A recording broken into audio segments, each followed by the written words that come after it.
the Hollywood Actor Podcast with Matt Page, Part 3. So when you are back at home in New Mexico, how are you reaching out to your local community? I know you have this internet community and you have the people that are on the ground at these different events, concerts, venues around the world that are requesting you, Master Ken, and sometimes requesting Matt Page to come in and work in a feature film or what have you.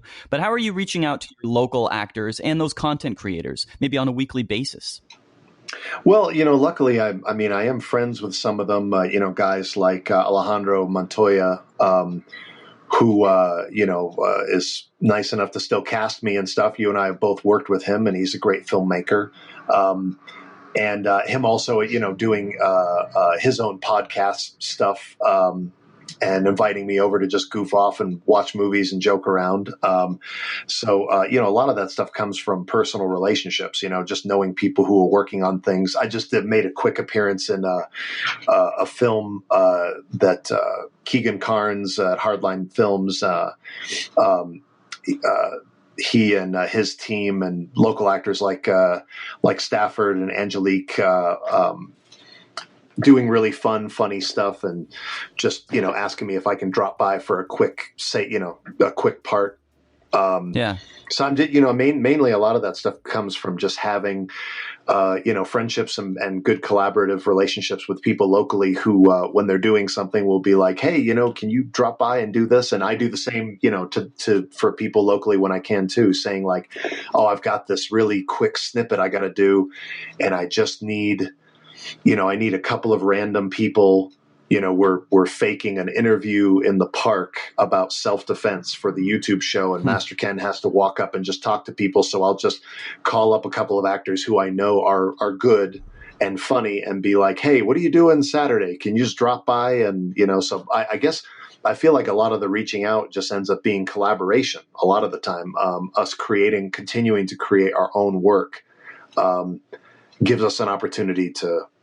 In fact, sometimes I feel like it's the only time a lot of us get to connect because we're all so busy. Right.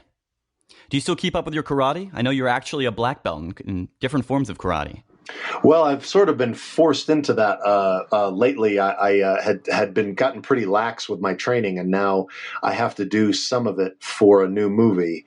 And I'm realizing how out of shape I've become. So I'm very sore. Because I've been learning some kung fu for a movie I'm working on, and it's been great because it has forced me to have to pick back up with some of my training. Do you learn that on YouTube, or do you get to visit one of your local dojos in Northeast Albuquerque? It's both, actually. It's the trainers on the film are well versed in kung fu, and so I got to do some rehearsals where they gave me some crash courses. I'm going to say they gave me crash courses in kung fu choreography. I wouldn't presume to say that I now know kung fu. I'm trying to learn to mimic somebody who knows kung fu. So that's the type of training that I'm like immersed in right now. Yeah. Are you going to have a stunt guy, or you're performing your stunts in this? No, I'm hoping to do everything. I mean, luckily they don't have me jumping off buildings or anything like that. I'm just doing some really great fight scenes and some really fun, exciting stuff. But yeah, I'm hoping to do as much of it as possible. I've worked with some really great stunt people locally here before. But this one in particular, I'm hoping, as far as I know, I'm doing as much of the fighting as I possibly can. And for any final words of wisdom to aspiring actors, aspiring filmmakers, what would you say, Matt? What have you learned over the years about putting together a production company, or the need to have your own company, a YouTube presence? I would say one of the things that I feel like I've learned over the years that filters down into everything, as far as I'm concerned, is to really make sure that whatever you're putting all your energy into, whether it's starting a company, whether it's being an actor, whether it's being a filmmaker, or like whatever the thing is, and whatever your career goals are, to make sure that you enjoy the process and put yourself into the process that you enjoy as often as possible.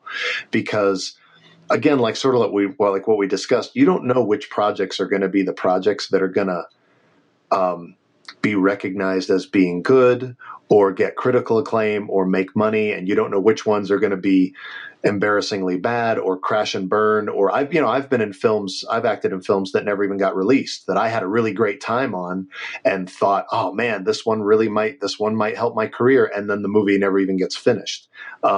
So in order to keep my head on straight about what I'm doing, I really try to just make sure that whatever I'm working on, that I just realize what a privilege it is to do the work that we do and to enjoy it for what it is as much as possible. Enjoy being on set, enjoy trying to find the point of a scene, enjoy trying to make the best work I can every time I get the opportunity, and then kind of let go of it, and then just it'll do whatever it's going to do.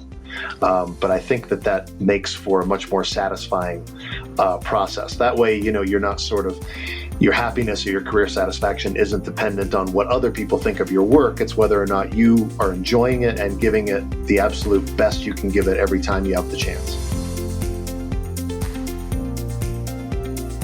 Thanks for listening to the Hollywood Actor Podcast. If you enjoy this content, don't forget to rate and review on Apple Podcasts or wherever you're listening.